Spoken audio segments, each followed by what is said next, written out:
Hello everyone, good morning. हम लोग पढ़ रहे थे इंडस्ट्रियल ऑटोमेशन, और इंडस्ट्रियल ऑटोमेशन में यूनिट 3 तक क्लास में देख चुके थे। 4th यूनिट से जो भी बाकी है प्रयास करता हूँ वीडियो के माध्यम से आपको सिलेबस कंप्लीट कर दूँ मैं आपका, है ना। तो ये है इलेक्ट्रिकल 5th सेमेस्टर के लिए यूनिट 4, और इसमें हम लोग पढ़ने वाले हैं controller and control actions. Controller कहते हैं किसको? कंट्रोलर कहते हैं, कंट्रोलर को हिंदी में कहते हैं नियंत्रक, यानी जो कंट्रोल करता है, नियंत्रित करता है किसी चीज़ को, किसी एक्शन को। अब चूंकि सारा चीज़ ऑटोमाइज हो रहा है, इंडस्ट्रियल ऑटोमेशन में हम लोग ऑटोमाइजेशन के बारे में पढ़ते हैं। सारा चीज़ ऑटोमेटिक हो रहा है, तो ऑटोमेटिक हो जाएगा तो उसको कुछ कंट्रोल करने वाला भी तो होना चाहिए ना। हाँ, तो ये है कंट्रोलर। अब देखिए इसका इंट्रोडक्शन क्या है। Control system are design to perform a specific task. Control system को इसलिए डिजाइन किया जाता है ताकि वो स्पेसिफिक टास्क, किसी कार्य को वो पूरा कर सके। The requirements are defined for the control system. और इसका जो रिक्वायरमेंट्स है, जो उसकी ज़रूरत होती है, जो इसको पूरा करने वाला होता है, उसको हम लोग कंट्रोल सिस्टम के नाम से जानते हैं। जितने भी उसमें यूज होने वाले मशीन है, इंस्ट्रूमेंट है, वो पूरे सिस्टम के अंतर्गत आ गए, कंट्रोल सिस्टम के अंतर्गत। आगे देखिए, there are performance specification which are given in terms of transient response requirements and steady state requirements. कहता है कि देयर आर परफॉर्मेंस, उसका स्पेसिफिकेशन, जो हमारा कंट्रोलर या कंट्रोल एक्शन जो मशीन तैयार किए हैं किसी स्पेसिफिक टास्क के लिए, इसका जो परफॉर्मेंस होगा, स्पेसिफिकेशन होगा, वो कैसे दिया रहेगा? तो वो पार्टिकुलर स्पेसिफिक टास्क के अकॉर्डिंग ही उसका सारा स्पेसिफिकेशन रहेगा। जैसे मान लिया कि हमने एक चार्जर बनाया, तो चार्जर किस पर्पज़ से बनाया? मोबाइल चार्ज करना है, बैटरी चार्ज करना है। बैटरी भी बहुत तरह का बैटरी है, 20 एम्पियर का, 40 एम्पियर का, 50-100 एम्पियर का। उसके अकॉर्डिंग हम चार्जर का स्पेसिफिकेशन फिक्स करेंगे। तो स्पेसिफिकेशन और परफॉर्मेंस जो भी है अकॉर्डिंग टू रिक्वायरमेंट्स, आपका जो रिक्वायरमेंट्स है, जिस चीज़ के लिए हम बना रहे हैं उसको, उसके अकॉर्डिंग उसको स्पेसिफिकेशन करना पड़ता है। जैसे अगर मोबाइल चार्जर की बात किया जाए तो देखते होंगे आप, मोबाइल चार्जर के पीछे लिखा रहता है 250 हर्ट्ज, 250 वोल्ट, 5 वोल्ट, 2 एम्पियर, है ना। तो this is specification specialised for mobile charger. अगर लैपटॉप के चार्जर की बात की जाए तो उसका स्पेसिफिकेशन अलग होता है। 18 volt input, output 18 volt, input 220 volt, 18 से 20 होता है लैपटॉप का चार्जर का स्पेसिफिकेशन। आप देखिएगा तो स्पेसिफिकेशन और परफॉर्मेंस जो है किस पे निर्भर करता है? अकॉर्डिंग टू योर रिक्वायरमेंट, आपके ज़रूरत के अनुसार। आगे देखिए, सिस्टम कंपोनेंट कंपनसेशन। नेक्स्ट हम पढ़ रहे हैं सिस्टम कंपनसेशन के बारे में। If system is to be redesign, कहता अगर किसी सिस्टम को रीडिजाइन करना है to meet the required specification. मान लिया कि कोई सिस्टम पहले से चलते आ रहा है, तो ऐसा तो नहीं है कि वही सिस्टम सब दिन रहेगा, उसको रीडिजाइन मतलब कि याद कीजिए पहले का मोबाइल और अब के मोबाइल में कितना काफ़ी चेंज हो चुका है। पहले के मोबाइल में ऑडियो वीडियो रेडियो ये सब नहीं था, लेकिन अब सारा चीज़ मोबाइल से ही होता है। स्कैनर आ गया, फोटो खिंचाता है, वीडियो ऑडियो सारा चीज़ मोबाइल में आ गया। तो अगर सिस्टम को रिडिजाइन करना है ना, if system is to be redesign to meet the required specification, it is major necessary to modify the system. System को मॉडिफाई करना पड़ेगा। कैसे?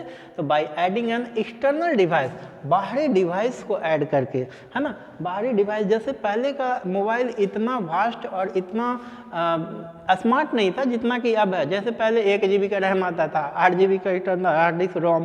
तो हम पहले जो इसके पहले मोबाइल यूज़ किए थे 1 GB रैम और 8 GB रोम था, लेकिन अब जो यूज कर रहे हैं इसमें 4 GB रैम है और 64 GB रोम है। लेकिन अब जो एडवांस हो चुका है, पता नहीं रैम 8 GB का आ गया, 128 GB का रोम आ गया। तो इस तरह से एक्सटर्नल डिवाइस ऐड करते जा रहे हैं और चीज़ों को स्मार्ट करते जा रहे हैं, एडवांस करते जा रहे हैं। और कंपोनेंट सच रिडिजाइन और addition of a suitable device is compensation of a control system. ये जो है सच रीडिजाइन और addition of a suitable device, ये जो सूटेबल डिवाइस ऐड कर रहे हैं रीडिजाइन करने के लिए, इसको क्या कहते हैं?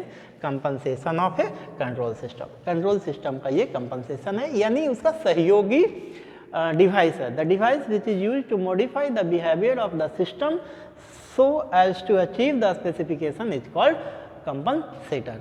यानी कि उसके स्पेसिफिकेशन को पूरा करने के लिए जो बाहरी डिवाइस को हम ऐड करते हैं, उसको जोड़ते हैं, उसको कंपनसेटर के नाम से जानते हैं। चलिए इसके आगे हम लोग पढ़ेंगे कंपनसेटिंग नेटवर्क्स, है ना। कंपनसेटिंग नेटवर्क्स को पढ़ने के पहले हाँ सिस्टम कंपनसेशन पढ़ लिए। कंपनसेटिंग नेटवर्क देखिए, although many different types of compensators can be use, the most common compensating electric networks are follow. कुछ हम कंपनसेटिंग नेटवर्क्स के बारे में बता रहे हैं। देखिए कंपनसेटिंग नेटवर्क्स,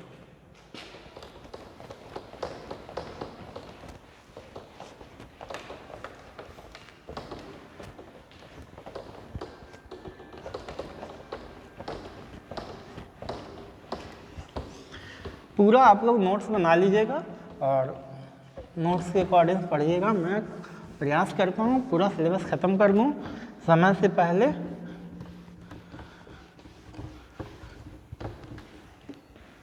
चलिए देखिए, नेक्स्ट है आपका कंपनसेटिंग नेटवर्क्स। Setting network. और हाँ, जिन विद्यार्थियों को न्यूमेरिकल प्रॉब्लम है तो कृपया कर स्कैन करके न्यूमेरिकल को हमें व्हाट्सएप पे भेजें, तभी हम उसका सॉल्यूशन बता पाएंगे। नहीं तो सर ये वाला न्यूमेरिकल समझ में नहीं आ रहा, हमको क्या पता। आप उस पार्टिकुलर न्यूमेरिकल्स को या तो आपके पास क्वेश्चन बैंक है या बुक है या कोई भी पीडीएफ अवेलेबल है, तो उस न्यूमेरिकल को हमें स्कैन करके भेजें, तभी मैं उसका सॉल्यूशन वीडियो के माध्यम से दे दूंगा। इस मेथड से मैं दूंगा तो काफ़ी आपको ज़्यादा समझ में आएगा, और बाकी स्क्रीन और पैड से हमको नहीं लगता कि उस पर हम सही से बता पाएंगे। तो आप हमें न्यूमेरिकल भेजें और मैं उसका सॉल्यूशन नेक्स्ट वीडियो के माध्यम से कर दूंगा। तो चलिए देखिए, लीड नेटवर्क्स और लीड कंपनसेटर, है ना। Although many different types of compensators can be use, बहुत प्रकार के कंपनसेटर हम लोग यूज करते हैं कंट्रोल एक्शन में या industrial automation. The most common compensating electric network are, जैसे लीड नेटवर्क और लीड कंपनसेटर। पहला है लीड नेटवर्क, लीड नेटवर्क, और इसी का दूसरा नाम है lead compensator, lead setter. Second लिखिए लैग नेटवर्क और लैग कंपनसेटर, लैग नेटवर्क और लैग सेटर। नेक्स्ट इसके बाद हम लोग पढ़ेंगे third point, lag lead network और lag lead compensator, lag lead network और lag lead compensator. If a sinusoidal input is applied to a network, a sinusoidal output is obtained. If the steady output leads the input, the network is called a lead network, है ना। तो इसको लिख लीजिए क्या है। If a sinusoidal input is applied to a network, a sinusoidal output is obtained, है ना। अगर sinusoidal input दे रहे हैं और आउटपुट भी sinusoidal है तो इसको लीड नेटवर्क कहेंगे। If the network state output leads the input, अगर आउटपुट जो है इनपुट से लीड करे, the network is called a lead network, है ना। लिखिए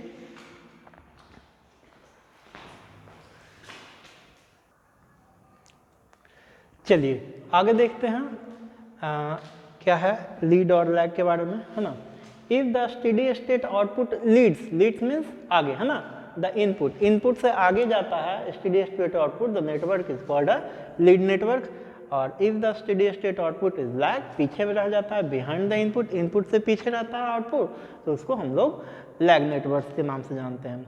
इसके आगे हम लोग अब पढ़ने वाले हैं टाइप्स ऑफ कंपनसेशन। कंपनसेशन कितने प्रकार के होते हैं, तो कंपनसेशन अभी बताया, कंपनसेशन किसको कहते हैं, जो स्पेसिफिकेशन करने यानी मॉडिफाई करने के लिए जो एक्स्ट्रा डिवाइस को हम ऐड करते हैं पहले वाले डिवाइस में, है ना, उसको इम्प्रूव करने के लिए उसको कंपनसेशन कहते हैं। तो टाइप्स ऑफ कंपनसेशन देखिए, सीरीज कंपनसेशन और कैस्केड कंपनसेशन, है ना। पढ़ेंगे। फिर पैरेलल कंपनसेशन और फीडबैक कंपनसेशन दूसरा। तीसरा है सीरीज पैरेलल कंपनसेशन, यानी सीरीज भी रहेगा और पैरेलल भी रहेगा। एक तो हो गया सीरीज कंपनसेशन, दूसरा पैरेलल कंपनसेशन और तीसरा सीरीज पैरेलल कंपनसेशन। तो चलिए बारी बारी से तीनों को एक एक करके देखते हैं। पहले सीरीज कंपनसेशन से शुरू करते हैं।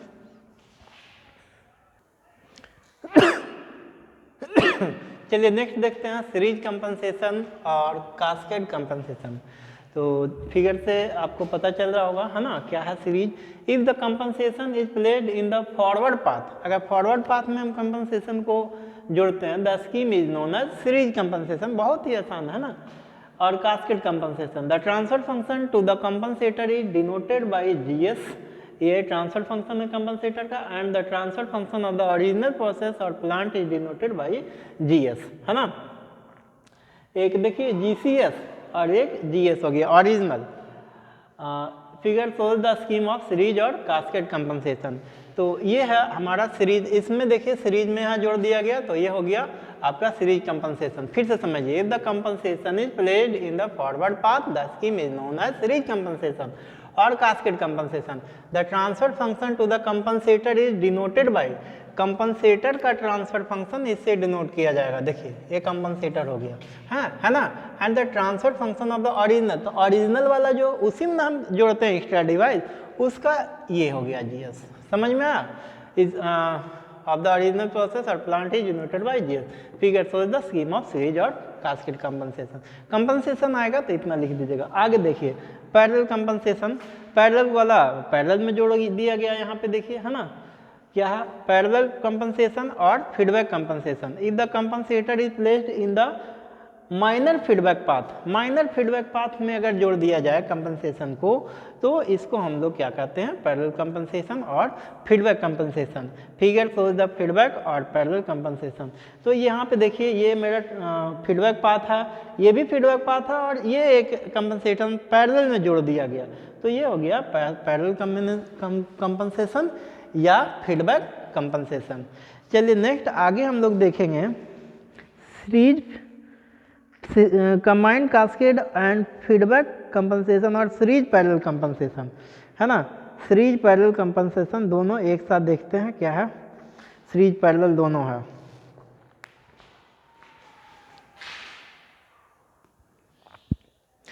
चलिए नेक्स्ट देखते हैं हम लोग combined cascade series parallel feedback compensation. तो सीरीज में भी रहेगा और पैरेलल में भी रहेगा, तो इसमें ज़्यादा लैंग्वेज लिखने की आवश्यकता नहीं है, आप लोग बना लीजिएगा लैंग्वेज, है ना। वैसा कंपनसेशन जो सीरीज में भी रहे और पैरेलल में भी रहे, उसको क्या कहेंगे, कंबाइंड कास्केड फीडबैक कंपनसेशन। चलिए नेक्स्ट हम लोग पढ़ते हैं selection of A compensation. Compensation का हम सिलेक्शन कैसे करेंगे, इसका चुनाव कैसे करेंगे, है ना। तो वो निर्भर करता है इकोनॉमिक के ऊपर, खर्च के ऊपर, ज़रूरत के ऊपर, नीड के ऊपर, है ना। उसके अनुसार हम कंपनसेशन ऐड करते हैं। तो the selection of A compensation scheme depends upon the specification, the power level at various signals node. Power level क्या है, सिग्नल नोड कितना, नोड पे सिग्नल क्या है in the system, available components कौन कौन सा है, इकोनॉमिक कंसिडरेशन भी देखा जाता है। अब जैसे इकोनॉमिक कंसिडरेशन देखते होंगे, आप मोबाइल खरीदते हैं तो 4 GB रैम 64 GB रोम, है ना, उसका प्राइस अलग है।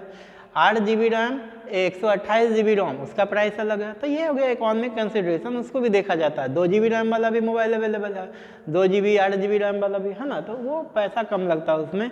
तो ये चीज़ है, इकोनॉमिक कंसिडरेशन के अनुसार भी कंपनसेशन ऐड किया जाता है। In general there are 2 situations in which compensation required. कहता है कि साधारण तौर पे 2 सिचुएशन होते हैं जिसमें कंपनसेशन लगाने की आवश्यकता होता है। पहला क्या है, in the first case the system is absolutely unstable and the compensation is required to stabilize। System unstable है और उसे स्टेबलाइज करने की आवश्यकता है, and to achieve a specified performance, specified performance पहुंचने के लिए उस केस में भी हम कंपनसेशन ऐड करते हैं। In the second case the system is stable, दूसरे केस में क्या था, सिस्टम स्टेबल है but the compensation is required to obtain the desired performance, है ना।